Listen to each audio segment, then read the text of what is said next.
Hello बच्चों। तो आज की इस वीडियो में हम एक नया टॉपिक शुरू करने वाले हैं, एक नई ब्रांच जिसका नाम है ऑप्टिक्स, जिसमें हम समझेंगे कि ऑप्टिक्स होता क्या है। और आज का जो टॉपिक है वो है पार्टिकल मॉडल ऑफ लाइट। कि लाइट को लेकर जो थ्योरी बनी है, जो मॉडल बने हैं, उसमें से सबसे पहला डिस्क्राइब मॉडल वो है पार्टिकल मॉडल।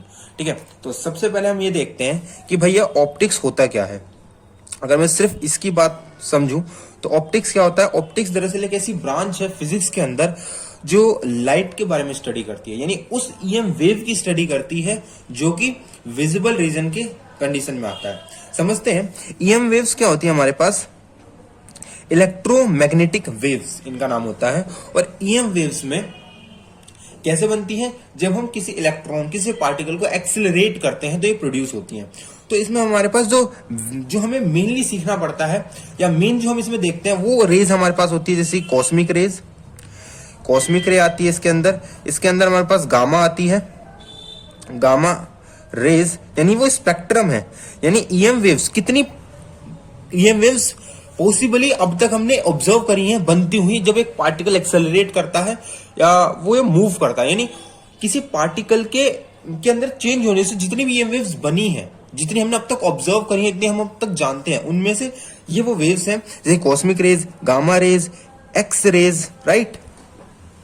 और इसमें यूवी आ जाती हैं, इसमें विजिबल आ जाती हैं, इसमें हमारे पास इंफ्रारेड आ जाती हैं, इसमें हमारे पास माइक्रोवेव्स आ जाती हैं और आते हैं रेडियो।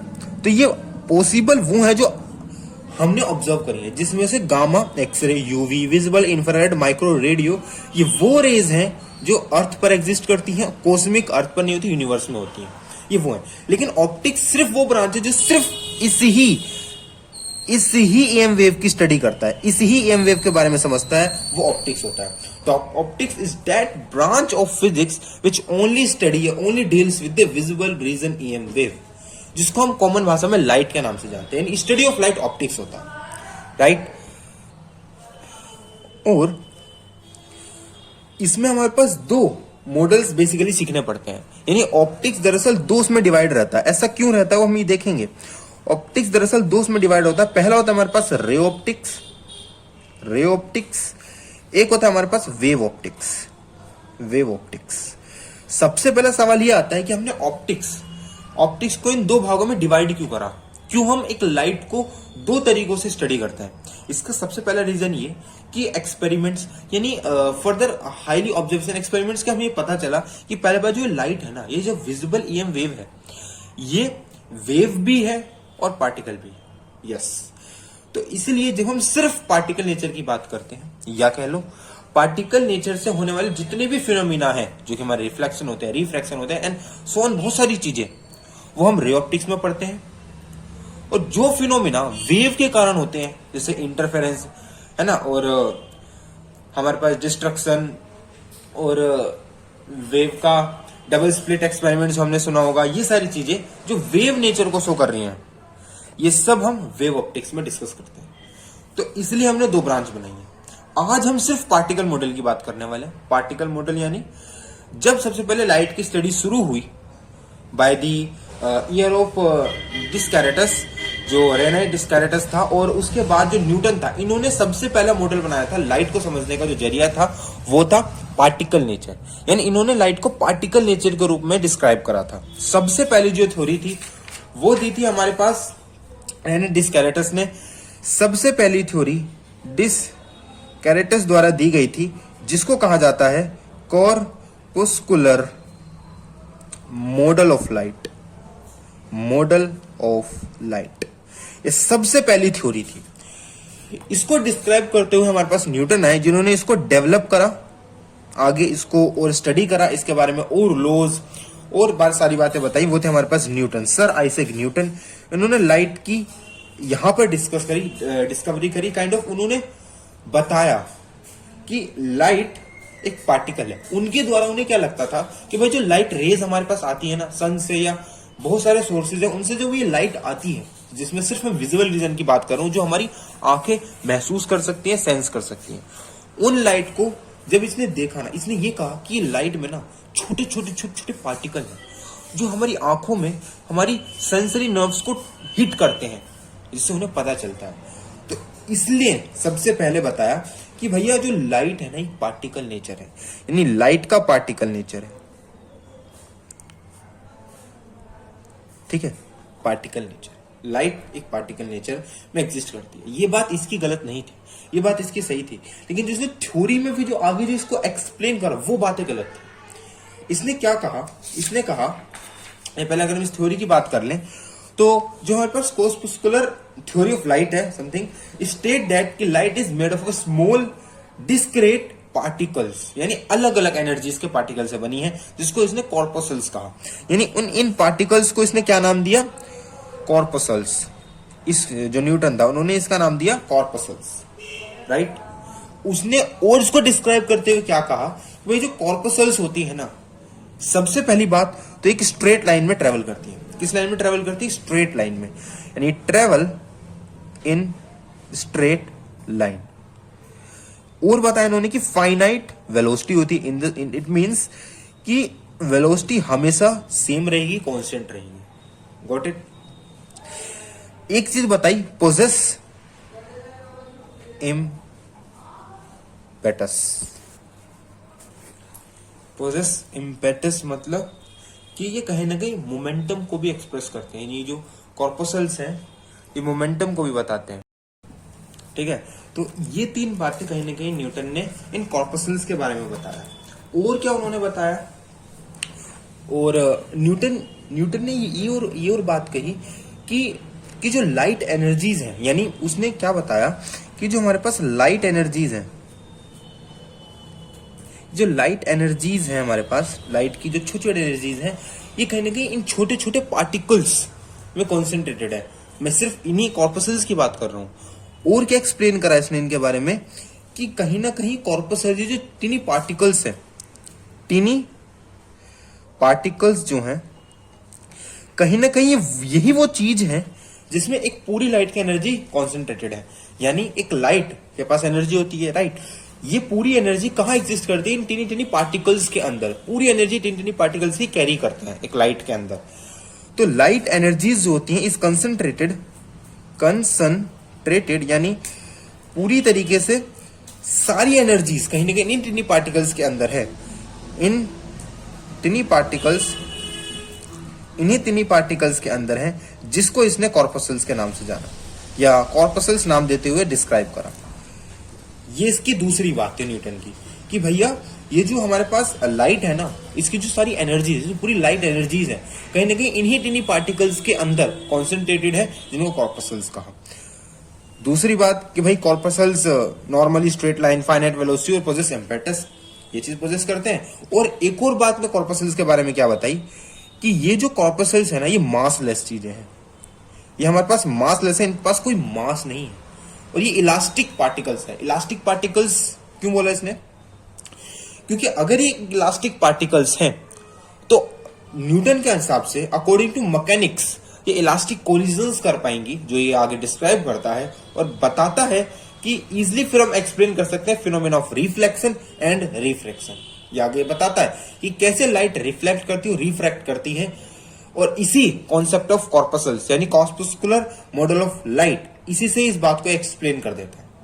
हालांकि थोड़ी बात में गलत थी, लेकिन कुछ बातें जैसे कि कॉर्पसल्स मासलेस होते हैं, इन्हीं कॉर्पसल्स को आगे चलकर लेटर नाम दिया गया फोटोन्स, राइट। कि जो लाइट के अंदर जो पार्टिकल्स हैं फोटोन्स हैं, जो एनर्जी कैरी करते हैं, और ये मासलेस है। वहां भी बात होती है कि मासलेस है, यहां बस न्यूटन को कॉर्पसल्स कह रहा है। Got it. इसी फिनोमेनन का यूज करके, इसी पूरे कॉन्सेप्ट का यूज करके उसने रिफ्लेक्शन को कनेक्ट करा किससे, मैकेनिक्स से। उसने क्या कहा, जैसे एक बोल जिसके पास मास है और कुछ वेलोसिटी है, वो जब एक सरफेस से टकराती है तो यहां से बाउंस बैक होकर के वापस चली जाती है, एक बोल।